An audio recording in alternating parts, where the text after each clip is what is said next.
नमस्कार साथियों। आज हम पढ़ेंगे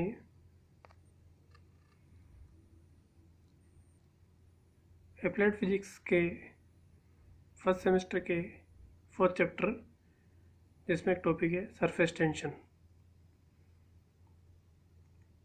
सरफेस टेंशन का अर्थ होता है पृष्ठ तनाव।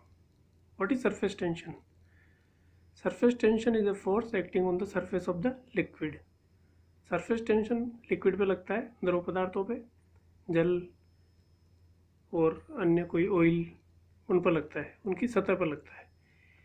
पृष्ठ तनाव एक ऐसा बल होता है जिसके कारण जो द्रव का स्वतंत्र पृष्ठ है वह सिकुड़ने का प्रयास करता है। पृष्ठ तनाव एक प्रकार का बल है जो द्रव की सतह पर लगता है। It acts on the surface of the liquid. पृष्ठ तनाव बल के कारण द्रव की सतह संकुचित होने का प्रयास करती है, अर्थात द्रव का स्वतंत्र पृष्ठ सिकुड़ने का प्रयास करता है। यानी पृष्ठ तनाव बल के कारण ही द्रव का स्वतंत्र पृष्ठ है वह सिकुड़ने का प्रयास करता है। इसी कारण से वर्षा की बूंदें गोल होती है, क्योंकि वर्षा की छोटी छोटी बूंदें जो द्रव की बनी होती है उनका स्वतंत्र पृष्ठ सिकुड़ने का प्रयास करेगा, तो सबसे कम आयतन केवल गोलाकार वस्तु का होता है। इस कारण से जो बारिश की बूंदें वह गोलाकार की होती है। यदि किसी द्रव की सतह पर काल्पनिक रेखा की कल्पना की जाए, द्रव पृष्ठ पर काल्पनिक रेखा की एक और के अणु दूसरे अणु को और दूसरे अणु को दूसरी ओर के अणु पहले अणुओं को अपनी ओर अंतराणिक बल से आकर्षित करने का प्रयास करते हैं, अर्थात इनके मध्य अन्योन्य क्रिया होती है। द्रव का स्वतंत्र पृष्ठ है वो सिकुड़ने का प्रयास करेगा। मान लो द्रव को हम ऊपर से देख रहे हैं, इस पर एक काल्पनिक रेखा की कल्पना की जाती है ए से लेकर बी तक। इस काल्पनिक रेखा के ऊपर की ओर जो द्रव के अणु है वह नीचे की ओर के द्रव के अणु को अपनी ओर खींचते हैं, तथा नीचे की ओर जो द्रव के अणु है वह दूसरी तरफ के अणुओं को अपनी ओर खींचने का प्रयास करते हैं अंतराणिक बल से, एक निश्चित दूरी पर जो कार्य करता है। तो हम ये कह सकते हैं कि स्वतंत्र पृष्ठ पर अंतराणिक बलों द्वारा इस तरह से कार्य किया जाता है कि द्रव का स्वतंत्र पृष्ठ सिकुड़ने का प्रयास करे। यदि हम इसकी परिभाषा लिखना चाहे सरफेस टेंशन यानी पृष्ठ तनाव की, तो इस काल्पनिक रेखा की लंबाई हमने मान ली एल है, तो अंतराणिक बल जो इनके द्वारा अणुओं के द्वारा लगाया जा रहा है उसका मान लो एफ है।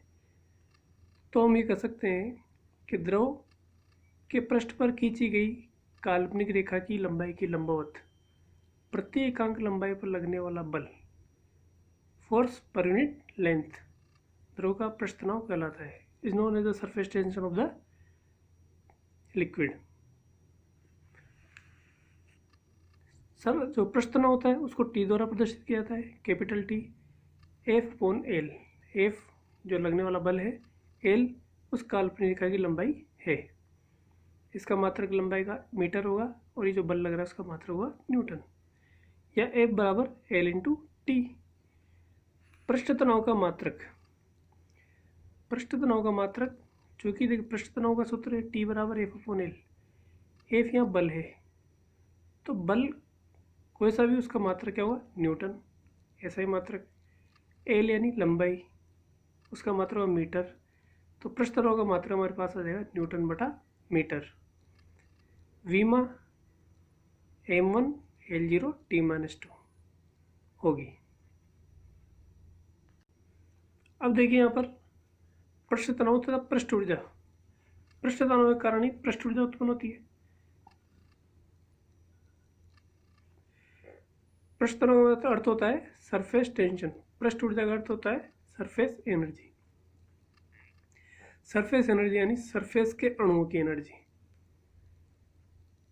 तो इसको समझने के लिए हम ये मानते हैं कि किसी द्रव के सतह पर उपस्थित अणुओं की ऊर्जा, energy of the molecules exist on the surface of the liquid, तथा द्रव के भीतर के उपस्थित अणुओं की ऊर्जा, that is energy of the molecules that are exist inside of the liquid. इनमें अंतर होता है, यानी सरफेस के अणुओं की ऊर्जा अधिक होती है तथा द्रव के अंदर जो अणु हैं उनकी ऊर्जा कम होती है। ऊर्जा में यह अंतर द्रव की पृष्ठ ऊर्जा कहलाता है। This is known as the surface energy of the liquid. अब इसको समझने के लिए मान लो एक द्रव, कहीं द्रव भरा हुआ है पात्र में, एक अणु ए बिंदु पर स्थित है, एक बी पर, एक सी पर तथा एक डी पर मान लिया हमने। चूंकि एक आणविक परास का गोला है, यानी कि एक अणु एक निश्चित दूरी तक ही दूसरे अणु से अन्योन्य क्रिया करेगा, अथवा यूं कहें हम कि उनको अपनी ओर अंतराणिक बल से आकर्षित करेगा। तो इस तरह से जो हमने गोला बनाया है इसको हम बोलेंगे आणविक परास का गोला। तो ये ए बिंदु पर अणु केवल एक निश्चित दूरी तक के अणु को अपनी ओर आकर्षित करेगा। इसी तरह से बी बिंदु पर, इसी तरह से सी बिंदु पर और इसी तरह से डी बिंदु पर। यहाँ हम देखते हैं कि ए बिंदु पर मान लीजिए अगर अपन इस तरह से देखना चाहें तो ए बिंदु पर इस तरफ से जो अणु है उनको अपनी ओर खींचेगा, इस तरफ से अणु अपनी ओर खींचेगा, या यूँ कहें दूसरे अणु इसको अपनी ओर खींचेंगे। तो चारों तरफ से एक परिणामी रूप से एक ऐसा बल कार्य करेगा जो कुल बल का मान 0 हो जाएगा, यानी ये अणु अपनी स्थिति से इर्द गिर्द नहीं हो पाएगा। यानी इस अणु पर सभी और समान रूप से अंतराणी बल कार्य कर रहा है। इसी तरह से अगर अपन बी बिंदु पर बात करें तो बी बिंदु पर भी अणुओं को अन्य अणु अपनी ओर आकर्षित करने की कोशिश कर रहे हैं, लेकिन सभी तरफ समान बल होने के कारण ये भी अपनी स्थिति पर स्थित रहेगा। अब सी बिंदु की बात करें तो सी बिंदु पर आणविक परास का गोला हमने खींचा तो इस तरह से हमें, यानी यहाँ पर तो ये लिक्विड की सतह है, द्रव की सतह है, तो यहाँ पर अणुओं की संख्या कम हो जाएगी अपेक्षा की नीचे की ओर से। तो इस केंद्र के ऊपर अणुओं की संख्या कम है, केंद्र के नीचे अणुओं की संख्या ज़्यादा है। इसका मतलब द्रव की सतह की ओर जो अणु है उनकी ओर लगने वाला बल का मान कम होगा तथा नीचे को लगने वाले बल का मान ज़्यादा होगा। इसका मतलब ये होगा कि सी बिंदु पर जो अणु है वह मूवमेंट करने की कोशिश करेगा और नीचे आने की कोशिश करेगा, क्योंकि नीचे आने वाला बल, नीचे और खींचने वाले बलों की संख्या यानी अणुओं की संख्या ज़्यादा है। यानी ए और बी पर स्थित अणु स्थिर हो सकते हैं, लेकिन सी बिंदु पर स्थित अणु नीचे की ओर आने का प्रयास करेगा। इसी तरह से अगर अपन डी बिंदु पर बात करें, डी बिंदु पर आणविक परास का गोला में खींचो इस तरह से, तो डी बिंदु पर, इस डी बिंदु को हम अर्धगोलाकार के रूप में मान सकते हैं।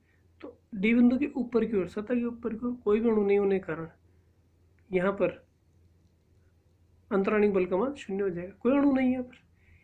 और अर्धगोलाकार के नीचे की सतह देखते अपन तो यहाँ पर अणुओं की संख्या बहुत अधिक है। अणुओं की संख्या बहुत अधिक होने के कारण प्रत्येक अणु, अन्य अणु इस डी बिंदु पर स्थित अणु को अपनी ओर खींचने का प्रयास करेंगे और परिणाम स्वरूप ये अणु जो डी बिंदु पर स्थित है वह अंदर की ओर जाने का प्रयास करेगा। यहाँ पर हम देखते हैं कि ए बिंदु, बी बिंदु, इनकी ऊर्जा कम होगी क्योंकि गति नहीं कर रहे। सी बिंदु की ऊर्जा कुछ अधिक होगी क्योंकि ये नीचे की ओर गति करने का प्रयास कर रहा है, और डी बिंदु की ऊर्जा और अधिक होगी क्योंकि यह निश्चित रूप से नीचे की ओर आने का प्रयास करेगा। अर्थात हम ये कह सकते हैं कि द्रव के अंदर के अणुओं की ऊर्जा कम होती है, द्रव के अणुओं की सतह, जो द्रव के सतह पर जो अणु है उनकी ऊर्जा ज़्यादा होती है। ऊर्जा में यह अंतर जो होता है उसे हम क्या कहते हैं, पृष्ठ ऊर्जा।